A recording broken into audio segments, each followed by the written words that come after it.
Salut les KT, j'espère que vous allez bien. On se retrouve pour parler de Boruto avec le chapitre 56 qui va apparaître dans quelques jours ce mois-ci. Nous allons parler dans cette vidéo du personnage de Naruto. Quel pouvoir lui reste-t-il après avoir perdu Kurama et est-ce qu'il aura un nouveau power-up dans la suite de l'œuvre Boruto? Comme on l'a vu dans le chapitre 55, Kurama alias Kyuubi est mort. Naruto va donc devoir apprendre à vivre sans lui dès le chapitre 56. Et le fait de devoir vivre sans Kurama, donc son démon à queue qu'il abritait en lui depuis qu'il est tout petit, risque d'être difficile pour Naruto. Car comme on l'a pu le constater dans Boruto, depuis que Naruto est devenu Hokage, à chaque combat il utilisait la majeure partie du temps Kurama. Du coup, sans Kurama, Naruto va devoir se réinventer et peut-être se remettre à l'entraînement afin de rester haut niveau pour protéger le village de Konoha. N'étant plus le Jinchuriki de Kyuubi, Naruto ne peut plus utiliser les capacités de celui-ci ainsi que les capacités de régénération de Kurama. Naruto a donc perdu un élément majeur pour la protection du village de Konoha et notamment sur les prochaines batailles à mener face aux Otsutsuki. Même en ayant perdu Kurama, Naruto a encore quelques atouts dans sa manche. Naruto ne l'a pas encore utilisé mais il possède bel et bien le mode ermite des crapauds, celui qu'il avait appris au mont Myoboku. Dans la suite de Boruto, il ne serait pas étonnant de voir Naruto utiliser constamment le mode ermite afin de se réadapter en termes de style de combat. Comme on le sait dans Naruto Shippuden, le personnage de Naruto avait atteint le mode ermite parfait mais il ne serait pas étonnant qu'il puisse briser les limites de celui-ci.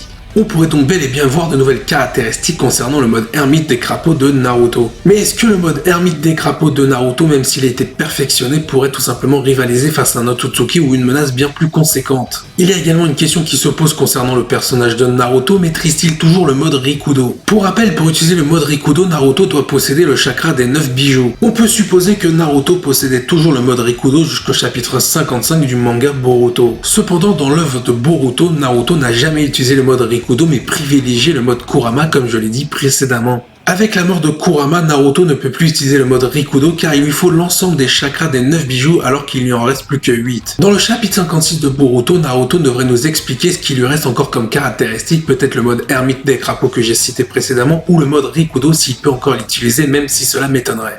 De plus, Naruto n'étant plus un Jinchuriki, notamment par rapport à la mort de Kurama, il ne peut plus utiliser le bijou des autres démons à queue, car Kurama lui servait tout simplement d'intermédiaire pour parler aux autres bijoux et se servir de leur chakra. Ce lien est désormais rompu au moment où Kurama nous a quittés. Et comme l'a si bien dit le démon renard à 9 queues dans le chapitre 55 à Naruto, que celui-ci n'étant plus un Jinchuriki, il va devoir se débrouiller par lui-même. Il est temps d'évoquer des hypothèses concernant le long terme de l'œuvre Boruto et concernant le personnage de Naruto. Il est vrai que tout au long du chapitre 52 et au début du chapitre 53, on a pu découvrir le mode Baryon de Naruto. Pourrait-on revoir tout simplement le mode Baryon avec Naruto dans la suite de l'œuvre Boruto, car celui-ci pouvait être présenté comme un teasing de ce qui allait arriver de beaucoup plus grand dans la suite de cette œuvre. Mais évidemment, pour revoir le mode Baryon dans l'œuvre de Boruto, il faudrait tout simplement que Kurama ressuscite. En plus, pour revoir le mode Baryon, il faudrait tout simplement que Kurama redevienne le démon à 9 queues de Naruto et que Naruto devienne l'autre pour tout simplement qu'il y ait cette symbiose entre le démon à 9 queues et son hôte. Au vu du contexte et de la mort de Kurama, il semble peu probable qu'on revoie le mode Baryon dans le manga Boruto. Parlant d'une hypothèse qui me semble très peu probable, on va parler tout simplement de Naruto avec des Sharingan. Sasuke pourrait se sacrifier pour le village de Konoha ou une autre raison et tout simplement avant de mourir donner ses fameuses pupilles à Naruto. Il est vrai qu'à l'heure actuelle dans Boruto, Sasuke ne possède plus qu'un œil avec le Sharingan. Mais admettons il finit par récupérer une deuxième pupille avec un Sharingan ou tout simplement une seule pupille, il pourrait tout simplement donner cet héritage à Naruto pour le remercier et de se faire pardonner des massacres qu'il a fait à l'époque. Cela permettrait de mettre un point final au développement de la relation entre Sasuke et Naruto. Cela permettra à Sasuke de faire son ultime rédemption par rapport au village de Konoha et remercier Naruto pour tout ce qu'il a fait et de l'avoir sorti des ténèbres. Mais Sasuke n'est pas la seule possibilité pour que Naruto possède des Sharingan, il reste dans l'anime les Shin Uchiwa. Évidemment dans le manga les Shin Uchiwa ne sont pas apparus mais dans l'anime on pourrait voir un arc filler où Naruto réfléchirait comment gagner en power-up pour pouvoir protéger le village de Konoha. Il pourrait tout simplement se rendre à la boutique des Shin Uchiwa possédant des Sharingan avec plusieurs caractéristiques tenues par Kabuto. Il pourrait tout simplement choisir entre les Shin Uchiwa la pupille qui l'intéresse et arracher les yeux de chaque personnage